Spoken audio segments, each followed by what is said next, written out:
У меня вопрос один. И вопрос, Камчыбек Адрашаевич и Умит Нургазиевна, вам.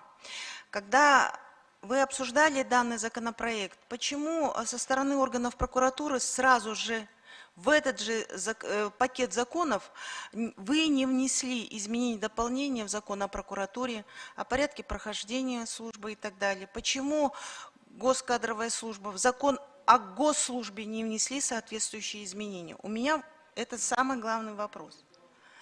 Потому что те требования, которые вносятся в Уголовном кодексе, они рикошетом отражаются именно на соответствующих органах. И если мы говорим о борьбе с коррупцией, то надо начинать на самом деле с органов правоохранительных я органов. понял, пожалуйста. Да. Гуля Ахматулловна, Да. перечень законодательных актов Кыргызской Республики, в которые проектом законов вносятся изменения. Да. У вас есть? Да. Списки? Да. Вот я, если что, я вам прошлю, чтобы... Нет, там органов прокуратуры нет. Ну, вы говорите, что... А прокуратура, да, здесь нету, по-моему. Да. А там требования именно вопрос судимости. Вы спросили по части...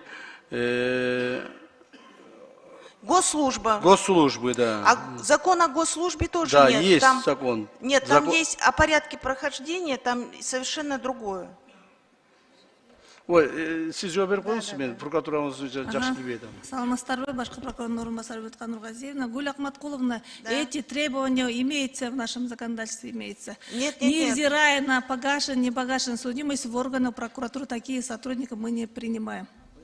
Нет, Умит Нургазиевна, вы немножко вводите в заблуждение. Статья 55 статьи органов прокуратуры гласит о том, что если его близкие родственники в установленном законодательном порядке признаны членами организованной преступности. Здесь нету о коррупционных преступлениях. А мы сейчас говорим о коррупционных преступлениях. Вот если бы вы внесли соответствующие изменения, дополнения, мне кажется, одним пакетом было бы правильно. И то же самое, значит, требования о госслужбе, да? Статья 12. Я отвечу.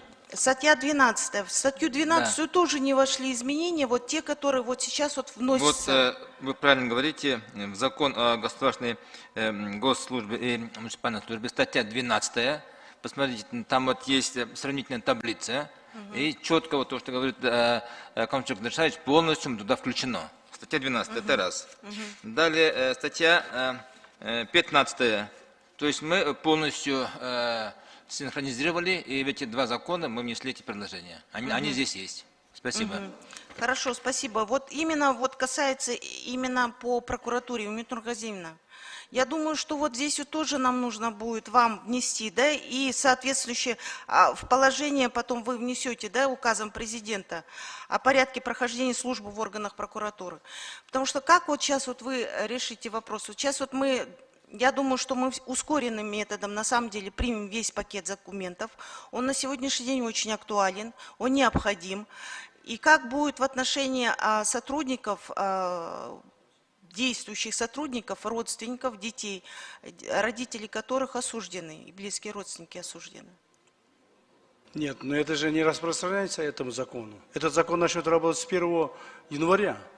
Так? А то есть, получается, те сотрудники действующие, которые с 1 января продолжают работать, но их родственники осуждены по коррупционному. С 1 января, если близкий родственник этого сотрудника совершит данное преступление, да, тот сотрудник, который работает, будет наказан также в соответствии с законодательством. Нет, вопрос об освобождении от должностей. Я говорю, вот в соответствии с законодательством будет освобожден. А тогда получается, как мы почистим правоохранительные органы, если их дети до сих пор будут продолжать работать, если их родственники близкие осуждены?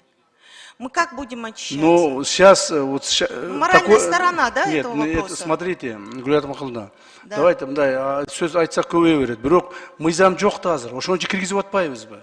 Мына азыр жоқ та мыйзам, азыркы мыйзамдар боюнча андай нормалар жоқ. Ошондуктан ушул мыйзамды киргизип атабыз. Эми 1 январдан баштап, 2025 жылдан ушул мыйзам бузуулар болсо, по коррупционной части, так, тот же родственник будет снят с должности, соответственно нашим законодательством, изменениям, которые сегодня мы вносим. Вот и все. А вы говорите, а сейчас как? Сейчас нету закона. Я не говорю сейчас, я имею в виду после принятия законопроекта. После принятия закона, соответственно, законодательством будет применяться все как бы санкции закона. То есть принцип именно то, что закон не имеет обратной силы, да? Ну да, вот өзіңіз біліп тұрып сұрай бересіздер.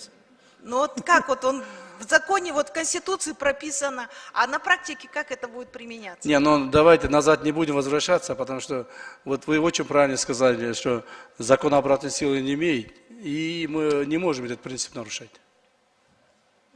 Спасибо большое. Спасибо.